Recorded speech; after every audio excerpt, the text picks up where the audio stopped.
एक बार एक बेटा अपने बूढ़े और कमजोर पिता को कंधे पर बिठाकर नदी की ओर जा रहा था। पिता को सैर कराने के लिए नहीं, बल्कि पिता के बुढ़ापे और पत्नी के तानों से परेशान होकर वह अपने पिता को नदी में फेंकने के लिए जा रहा था। पिता भी इस बात से परिचित थे कि बेटा क्या करने वाला है। जब नदी का किनारा आया तो उसने अपने पिता को अपने कंधे से नीचे उतार दिया।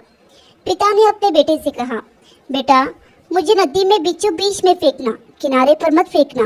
बेटा आश्चर्यचकित होकर पिता को देखने लगा और पिता से पूछने लगा, क्यों? बीचों बीच क्यों? किनारे पर क्यों नहीं? पिता ने जो कहा वो सुनकर बेटे का सर चकरा गया। पिता ने कहा, मैंने भी अपने पिता को नदी के बीचों बीच ही फेंका था।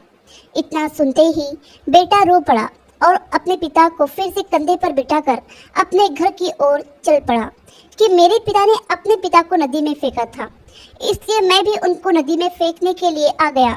और अगर आज मैं अपने पिता को नदी में फेंकूंगा तो कल मेरा बेटा भी मुझे नदी में फेंक देगा।